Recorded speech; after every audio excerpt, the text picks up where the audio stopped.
Hi again. Let's go ahead and take a look at the first species counterpoint handout. So make sure you have this printed out and are near somewhere where you can work at a desk. So this first sheet's just going to go through some basic definitions for species counterpoint, and then we're going to get into the details of first species counterpoint, which is the one that we're going to cover and is a very useful kind of framework for a lot of voice leading issues. So first off, just a few definitions. Counterpoint is the art of combining two or more voices. Species counterpoint, on the other hand, is a more unique pedagogy. It's associated with the composer-theorist Fuchs's Gradus ad Parnassum of 1725, even though several other theorists also did this. But essentially, species counterpoint is broken into 5 species, and species just means types, that you proceed from simple examples of note against note counterpoint to more complicated situations. As we'll find out, each species counterpoint exercise contains a pre-existing cantus firmus in whole notes, and then you will be adding a counterpointing voice. So the cantus firmus kind of will look like this here, where you just have a pre-existing voice in whole notes. So it's essentially a melody. What you're going to learn in species counterpoint is very, very important. You're going to get some very basic ideas about how to balance vertical consonant intervals and also dissonant intervals, and also how to create linear melody. So how to balance the vertical and linear aspects of music. A couple other preliminary things before we get into the details. One would be types of motion between voices. So I just want to make sure you understand what these terms mean.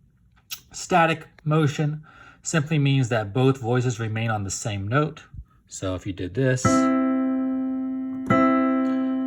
that would be an example of static motion. And by same note, I don't mean they're both on the same pitch necessarily. They just stay on whatever note they were on. Oblique motion is where one voice moves and the other remains static. So if you had this to this, that voice was static and this one moved. All right, contrary motion. Both voices move, but they do in opposite directions. This is going to be very important in first species. Contrary motion. So this voice moved up and this one moved down. So that's contrary motion. Now next up, similar motion. Both voices will move in the same direction, either up or down, but by different intervals. All right? So let's say I went from this. Both voices moved up, but they went by different intervals. And one way you would know that is that they ended up using different intervals between them. 3rd to 5th, so that tells you it's similar motion. And then finally, parallel motion. This is where both voices move in the same direction, but by the same interval. So if you went from 3rd to 3rd, that's an example of parallel motion because both voices moved up by 2nd, and what happens is that the interval in between is going to be the same overall size. All right, now finally, just a quick review of the consonant and dissonant intervals. Now keep in mind that we are going to do 2 voices here. So that means our lower voice is going to be essentially like the bass voice. Perfect consonances are going to be the unison, the 5th, and the octave, but not the perfect 4th, okay? That's one of the things to really be mindful of, is that the perfect 4th is considered not a consonance. Then we have the imperfect consonances. Those are going to be major and minor 3rds and 6ths. And then the dissonances are everything that remains: 2nds, 7ths, augmented and diminished intervals, and perfect 4ths.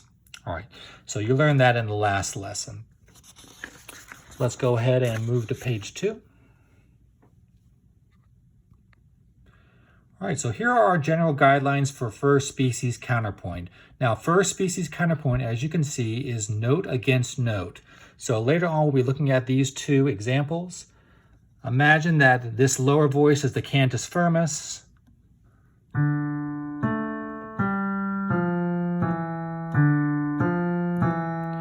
And above it, you add a counterpointing voice, note against note. Okay, so that's just what first species looks like. All right, so let's talk a little bit about what we're trying to do here. This is where we really get the idea of how to kind of balance intervals in the vertical sense with melody. In general, this is how you should approach first species. Use only consonances. So therefore, you can only use major and minor thirds and sixths, and you can only use those perfect intervals as well. All the consonances are possible. You're going to avoid dissonances. Also, use mostly imperfect consonances. Now, the reason for that is that imperfect consonances, as we learned last time, promote melodic motion. Perfect consonances, on the other hand, are going to kind of keep the music from moving forward. Use mostly contrary motion. Now, the idea there is to essentially get independence in voices, get each voice creating the sense of a melody. And that's what you get from having contrary motion. And number 5, create a good melody.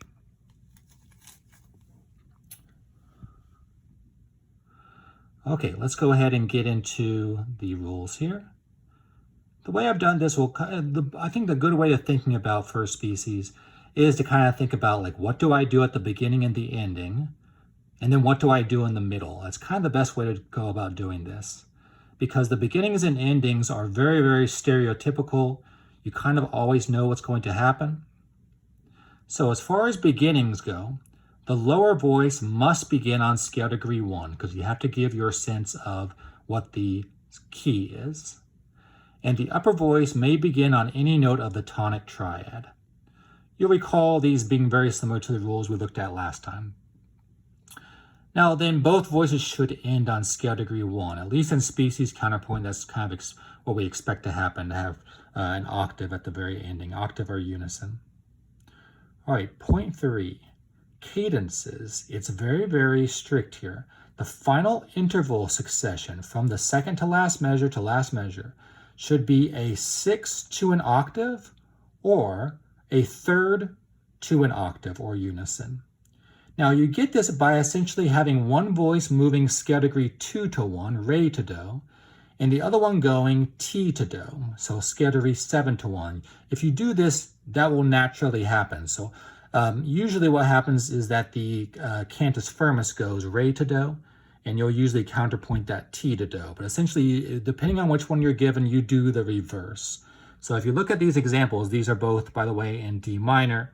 You'll notice that the cantus firmus here goes re to do, E to D, and therefore you go ti to do against that, and that produces the sixth to the octave happening there.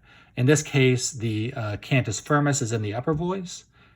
Same thing, it went re to do, so the counterpoint goes ti to do.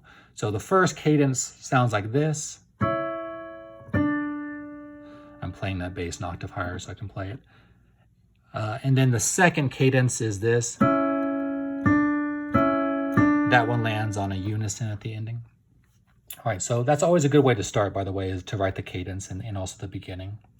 Now, in the middle, what would you really do in first species? What I would recommend that you do is use mostly thirds and sixths and use mostly contrary motion. If you do this, you're going to be essentially creating a flowing melody, and you're not going to get into a lot of trouble. That said, you're going to probably use some perfect intervals throughout your example because, well, all thirds and sixths might be a little bit redundant. Now, if you do use a perfect fifth or a perfect octave, this is point number 2. Approach them by contrary motion. If you do this, you're really not going to get into any of the errors we get into below. So anytime you see a perfect interval, you can use them, but just make sure that you move into them by contrary motion. So this kind of brings us to things to avoid. Hopefully this won't even be a consideration if you just follow what I've talked about so far. First off, this is just sort of a nitpicky issue. Avoid using more than 3/3 or 3/6 in succession. That's going to give a sense of there not being enough melodic variety. Avoid, I'm sure most of you know this rule, avoid parallel perfect fifths and parallel perfect octaves. Let me show you an example of this right here. Here's an example of a parallel fifth. You'll see I'll play the bass up an octave so I can play it with one hand.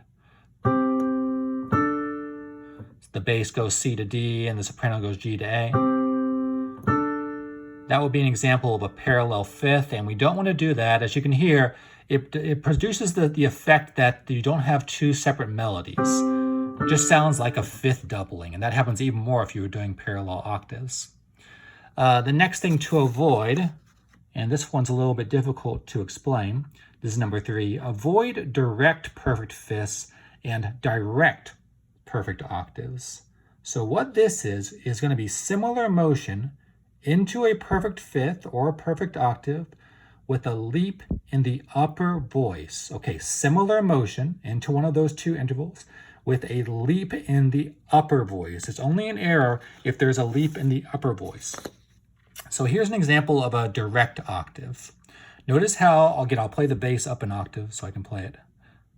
Notice how both voices move up. So they're moving in similar motion.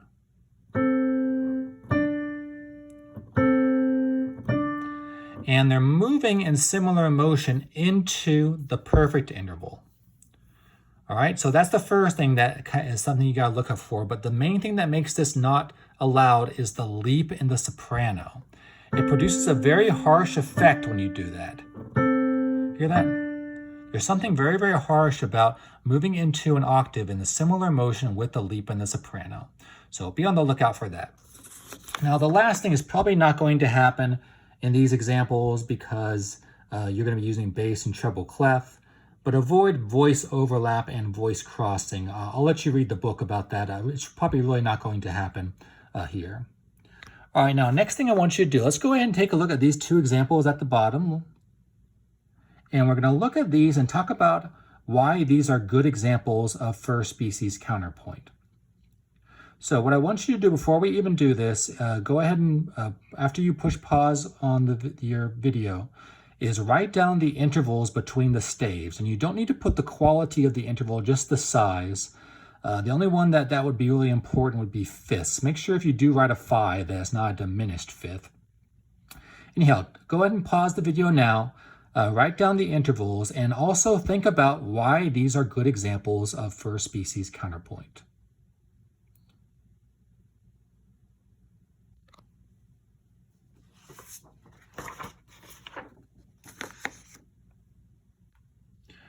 Okay, now that you've had time to look at this, here are my examples. And I want to show you why this is a good example of this. I'm going to put my phone down for a second and play the first example.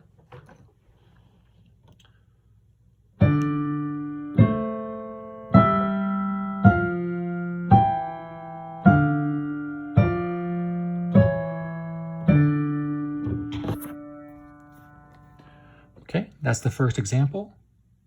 So when you were thinking about some answers for this, here are a few things that I would look at. Number 1, the beginning and ending is correct. It starts with an octave or one of those intervals in the tonic triad. It ends with the sixth going out to the octave. So that's something that we expect to happen. Otherwise, now one thing that you need to do, this is probably the I maybe want to talk about this first, is maybe the most difficult thing about species counterpoint is to create a good melody. So the bass is already given to you, but let's imagine this is your upper voice result. And if you see, this conforms to melodic guidelines, the one we learned about in the last handout.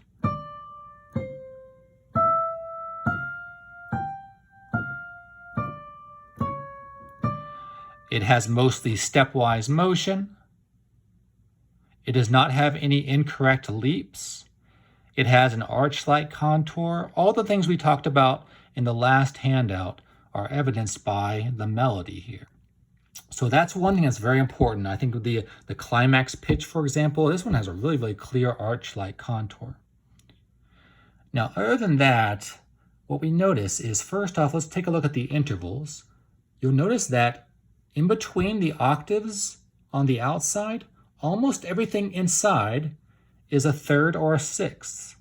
There is only one perfect interval, And notice how it's approached by contrary motion. Therefore, that ensures that we're not going to get parallel octaves or direct octaves. This is definitely going to be just fine. Now, this little symbol I put here, by the way, is another thing to be looking for that we tend to learn about in first species counterpoint. This is an example of what we call a voice exchange. Notice how the bass goes G, F, E, and the soprano goes E, F, G. They essentially do the reverse thing. They move in opposite directions and they exchange notes. Basically, the E and the G exchange positions. That's what we call a voice exchange. Something to be looking for. It's going to be talked about quite a bit in this course. And finally, the other thing I would look at would be the type of motion between the voices. Notice that it's almost all contrary motion. So here to here, contrary motion. Here to here, contrary, contrary, contrary. Here we have one example of parallel thirds. Then we have contrary, another parallel, and contrary. So we have a couple parallel thirds and sixths, but other than that, mostly contrary motion. That's why these two lines, both the bass cantus firmus and the upper part, sound so much like distinct melodies. All right, now the second one is more or less the same idea. Let me play this for you in a second. So here's what the second one.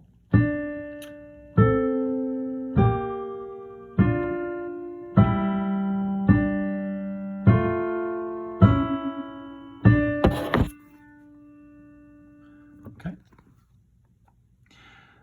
More or less a lot of the same thing here. You'll notice the correct cadence at the ending. You'll notice mostly using quite a bit of contrary motion, and in the middle it's almost all imperfect intervals. We do have one example of oblique motion being used here in the counterpoint and the bass. Don't do that too much, but you can probably get away with one example of this. And once again, now here, this happens a lot of times when you write a bass counterpoint. Again, the melody is good. Notice the nice gap fill here. I think this is the best thing about this particular melody.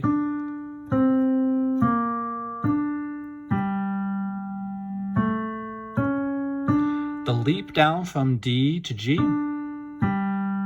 we have the reverse of direction there, and we fill in that gap. All right, so use these as models for what a good first species counterpoint would look like. All right, now finally, let's do a little practice on our own. I want you to go on to the third page. And we're going to talk about completing a first species practice example. In fact, what I'm going to do here is I'm going to go ahead and do this first example for you to show you my kind of process for doing this. That's summarized right here. You can read through this on your own, but I'm going to just kind of show you on the first example of how to go about doing this. And you should feel free to send me your solutions if you want some feedback before you get into the homework. So I'm going to go over to my desk now.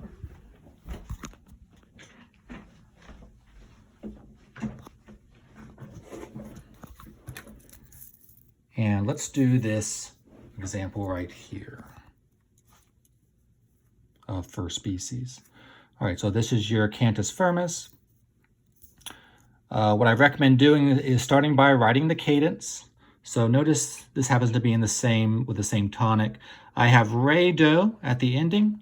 So that means what I'm going to do is I'm going to go T, do. And that's going to give me the sixth going out to the octave. Now, keep in mind that you could possibly write that down an octave too. Just, you have a lot of leeway. You can always go back and change the octave in some case, depending on what happened before.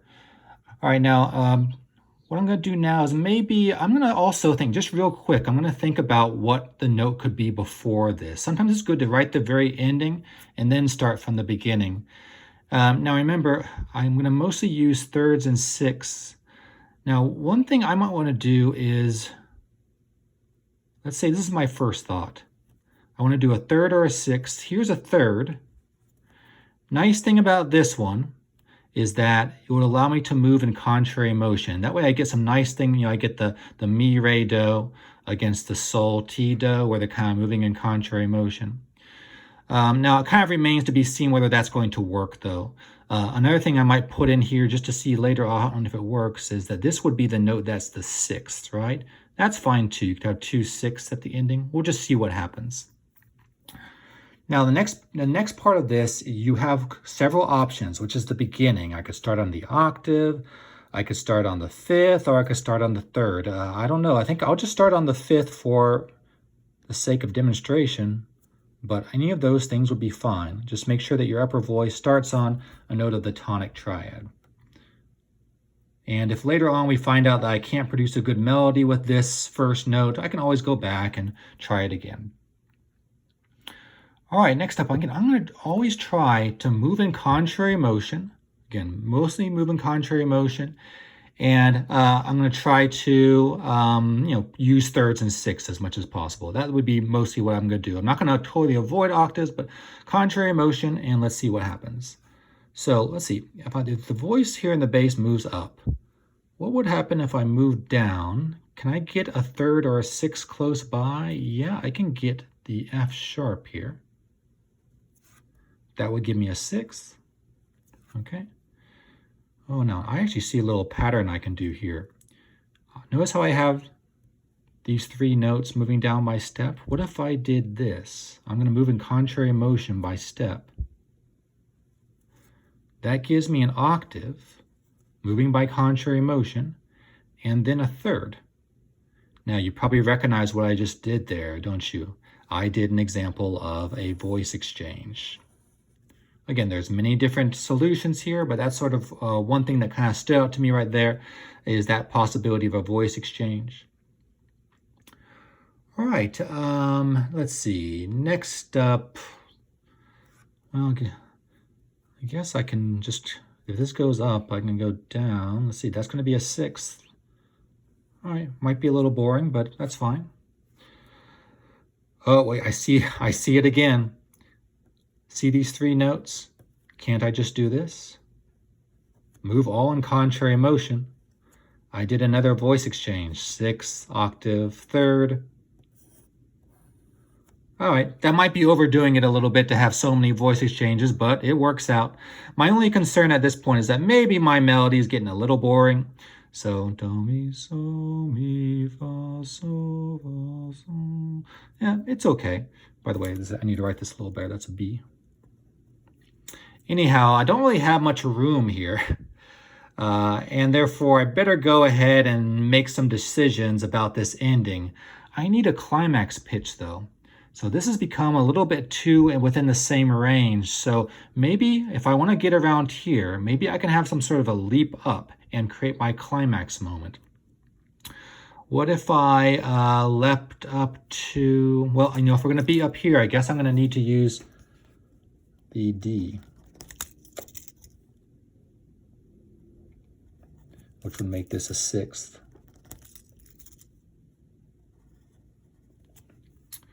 All right, well, if I want to get a leap up, I'm just going to go to the E and leap up to the octave. And there I go. It kind of wrote itself, to be honest, this particular example. But notice that I have almost all contrary motion. In fact, let's see, contrary, contrary, contrary, contrary, contrary, contrary, contrary, contrary. I have one similar motion here. Other than that, very much contrary motion used for the whole thing. So this is just showing you one way you can go about doing this. When you're practicing this one, why don't you try this by starting on another note than A and see what you can get. All right, so again, feel free to send me any of your solutions to these as you're trying them out.